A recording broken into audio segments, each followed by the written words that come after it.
Assalamualaikum warahmatullahi wabarakatuh. Perkenalkan, saya Sukma Lintang Nurmalasari, NIM E 2019-1110 dari kelas Perbankan Syariah 3. Di sini saya akan menjelaskan dan memaparkan kembali penjelasan yang sudah disampaikan oleh dosen saya, yaitu Dr. Abdul Wadud Nafis, LCMEI. Materi yang akan saya sampaikan adalah ekonomi terbuka dalam perspektif Islam. Sebelum kita mempelajari dan membahas lebih jauh ekonomi terbuka dalam perspektif Islam itu apa, kita akan membahas terlebih dahulu ekonomi terbuka. Jadi, ekonomi terbuka atau yang sering disebut dengan ekonomi 4 sektor adalah perekonomian suatu negara yang terlibat luas dalam perdagangan antar negara atau perdagangan internasional. Hampir seluruh dunia dan negara itu menganut perekonomian terbuka. Mengapa demikian? Karena dengan ikut serta dalam perdagangan internasional ini dapat memacu ekonomi nasional karena akan memperluas pasar dalam negeri. Selanjutnya, ada konsekuensi dari perekonomian terbuka. Yang pertama, permintaan agregat di pasar barang. Yang kedua, harga barang dan jasa berubah. Yang terakhir, jumlah uang yang beredar pada pasar barang. Ini semua terjadi itu karena ada pasar keempat dalam proses ekonomi, yaitu pasar luar negeri. Selanjutnya, sirkulasi aliran pendapatan. Yang pertama, aliran pendapatan faktor-faktor produksi. Yang kedua, pajak perusahaan. Yang ketiga, pajak individu. Yang keempat, pembelanjaan rumah tangga. Yang kelima, impor. Yang keenam, ekspor. Yang ketujuh, pinjaman. Yang kedelapan, investasi. Dan yang terakhir, pengeluaran pemerintah.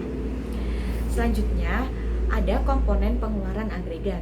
Yang pertama, konsumsi rumah tangga atas barang-barang yang dihasilkan, CDN. Yang kedua, investasi perusahaan atau I. Yang ketiga, pengeluaran pemerintah atas barang dan jasa yang diperoleh dalam negeri atau G. Yang keempat, ekspor atau X. Yang kelima, impor atau M. Jadi, bisa disimpulkan maka AE sama dengan CDN plus I plus G plus X plus M. Selanjutnya adalah faktor penentu ekspor. Ada beberapa faktor yang menentukan ekspor itu bisa dilakukan atau tidak. Jadi yang pertama adalah apabila barang tersebut dibutuhkan pada negara lain. Yang kedua, mutu barang. Yang ketiga, cita rasa masyarakat luar negeri terhadap barang yang diekspor.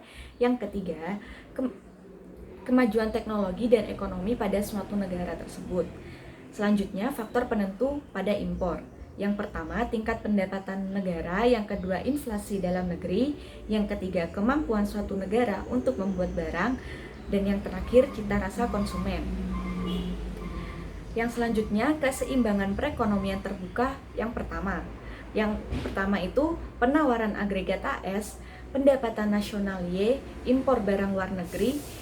Bisa disimpulkan AS sama dengan Y plus M. Yang kedua, penawaran agregat AE, pengeluaran rumah tangga atas barang luar negeri CDN, investasi swasta I, pengeluaran pemerintah G, ekspor X, dan impor M.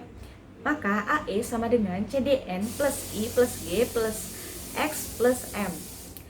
Yang ketiga, pengeluaran rumah tangga terdiri dari pengeluaran dalam negeri CDN dan impor M. Maka C sama dengan CDN plus M. Selanjutnya, keseimbangan perekonomian yang kedua. Persamaan AE disederhanakan menjadi AE sama dengan C plus I plus G plus X. Maka keseimbangan perekonomian terbuka menjadi Y plus M sama dengan C plus I plus G plus X sama dengan Y C plus I plus G plus X min M. Suntikan bocoran keseimbangan dicapai jika I plus G plus X sama dengan S plus T plus M.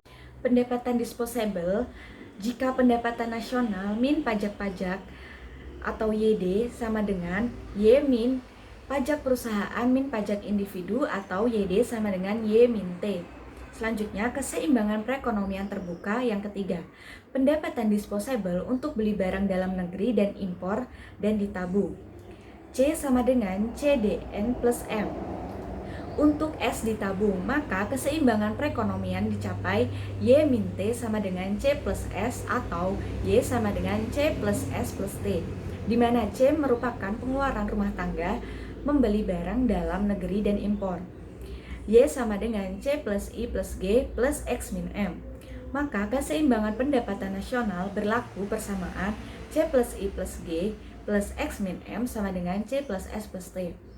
Selanjutnya, perekonomian terbuka pada sistem ekonomi Islam. Menurut Manan, prinsip dasar yang telah diterapkan Islam mengenai perdagangan dan niaga adalah tolak ukur dan kejujuran, kepercayaan, dan ketulusan. Sejarah telah membuktikan bahwa Islam telah menganjurkan perdagangan internasional karena pada penyebaran Islam itu dilakukan dalam sistem perdagangan. Sekian materi yang dapat saya sampaikan, kurang lebihnya saya mohon maaf. Wassalamualaikum warahmatullahi wabarakatuh.